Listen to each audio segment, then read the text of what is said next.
Hey guys, you may remember a couple of months ago we did a pretty short Star Wars fan film called Rebellion. So in this episode we're going to be talking about 10 ways we save money on that production. So this was actually quite a small production. We didn't have a lot of budget, especially considering the kind of crazy stuff we're going to do. So we had to get creative. Here's how we did it. As you can imagine, a location scout is pretty expensive, but we got past all of that by actually doing it all ourselves. We found two really great locations. The first one unfortunately fell through for many different reasons. The second one was amazing, and it was the underground bunker that you saw in the final version of the film. This was actually an old US airbase. It closed down a few years ago, but it's now being redeveloped, and that underground bunker is actually like a heritage site, so they're not allowed to get rid of it. So it was absolutely perfect and in really good condition.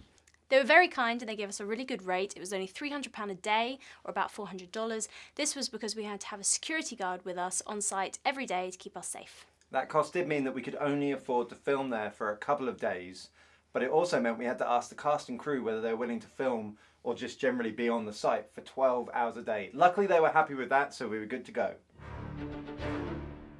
For this shoot, we worked with Ember Films, a production company who've worked on things like BBC Planet Earth. They were super excited and super enthused to do a Star Wars fan film, which is why we were so excited to work with them. Now, working with a production company might sound expensive, and it is quite expensive, but relatively speaking, if we had had reds there and lenses there and drones there and lights there, that would have cost us hundreds and hundreds of dollars every single day. Plus, he is an award-winning cinematographer, so he's going to do a much better job with all that equipment than we ever could. We knew we had a limited budget for our actors, so we tried to be strategic about it. We knew we had 2 characters whose faces you were going to see, and 3 Stormtroopers who were going to be inside of costumes, so didn't necessarily need to be actors. Luckily, we had some developers in-house who were super excited to be part of the process anyway. I was very jealous I didn't get to fit inside that Stormtrooper outfit, so I couldn't run around as a Stormtrooper. So when it came to finding those actors, what we actually did is go onto Facebook and we went to some acting groups and some filmmaking groups and put out there what we were trying to put together. And it was from those people that came back to us that we picked our actors. We tried to save even more money by asking those actors to come in with maybe clothes they already have that would fit the aesthetic we were going for. But that didn't really work. They didn't look authentic enough, so what we did is realise we had to spend some budget on costume design. Luckily, we already have a friend of HitFilm who's fantastic at that kind of thing. She brought in a couple of options, and the resulting pieces looked excellent. Another way we saved money was not to record sound. Sound was always going to be very hard to record in a big, echoey bunker, not made for that kind of thing. But also, it's a sci-fi shoot, so most of the sound's going to be post anyway. And when you're trying to shoot really quickly, which we were, setting up for sound is just going to slow you down. We made another decision, which was to have no dialogue. Now, for us, we felt this was more of an action piece rather than a dramatic fan film, and we wanted the expressions and the movement of the actors to really keep it moving. So no dialogue was required. Again, that saved us time and money. As well as this, we knew that we wouldn't be able to afford to hire buses or to book hotel rooms to keep people there overnight. It was quite a ways away, so we allowed for 3 hours travel a day. We filled cars to the brim with people, and we just kind of used what we had. Something we've talked about before is that you need to feed and water people when they're doing a shoot like this. And this is really important when it's a 12-hour day in a bunker where basically there's nothing there. You can't even get a glass of water. So what did we do to keep the costs down? Well, we tried to make some of that food and go out to local suppliers rather than big supermarkets to get really affordable, nice quality food, because they were going to probably having their breakfast there, their lunch, and some of their dinner. So while it wasn't inexpensive, we were able to keep the cost down and people didn't feel bad that they were just eating pizza the entire time. In trying to save money on the Stormtroopers, we tried reaching out to a number of Star Wars fan groups to find fans who already had Stormtrooper outfits so that we could actually have 15 Stormtroopers alongside with us. But this turned out to be a logistical nightmare. Some of them were so into Star Wars that they had costumes with specific insignias and they didn't quite match. So what we had to do is buy 3 Stormtrooper costumes ourselves, which turned out to be one of the biggest expenses on this shoot. We did buy them with the idea of selling them on afterwards, which we haven't quite done yet, but we solved the issue of not having all the Stormtroopers on shoot by cloning them, and you can find out how to do that in this tutorial.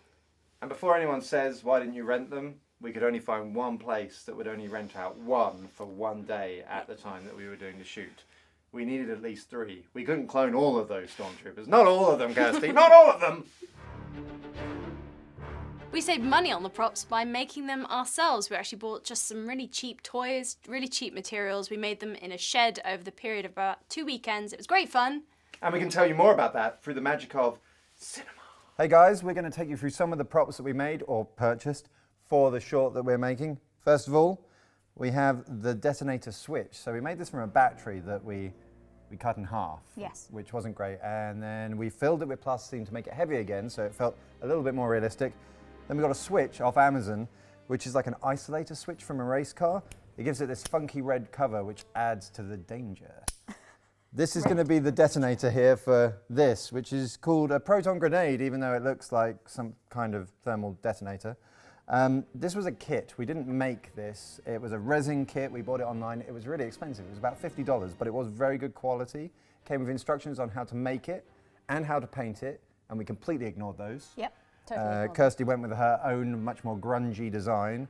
And then on the inside, rather than it just being a static prop, we wanted it to have some kind of lighting on it. So we bought an LED metronome kit, which we bought from an electronics shop, and a rotary switch, wired it all together, so now when you turn it on, the lights flash. And this is a hologram projector that we made, so this doesn't actually exist within the Star Wars universe, but we needed it for our short film, so we came up with something ourselves.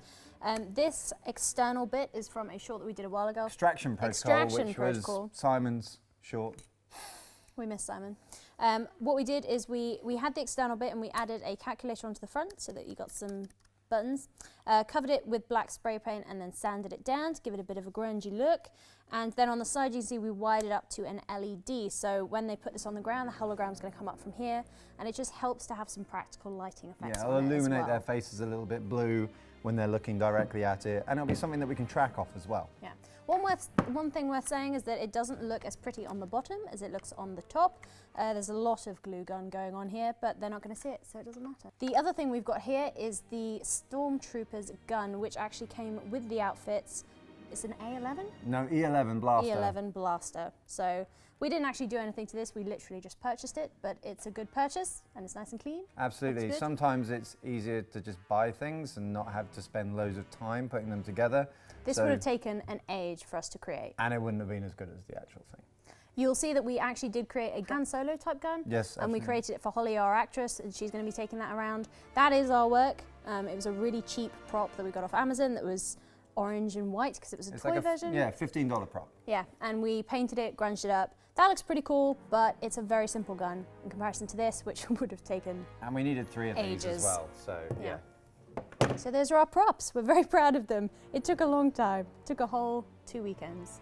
This is our mouse droid. Our mouse droid is actually only made up of 2 plant pots that we cut in half down the middle here, and then we used some other parts from those plant pots to make these bits around the side. It was going to be thinner than this, but the remote control car that we had was literally not powerful enough to move the mouse droid around, so we had to get a bigger remote control car, so we had to build out the sides. We then just got some old chips out of a computer here. These are old RAM chips.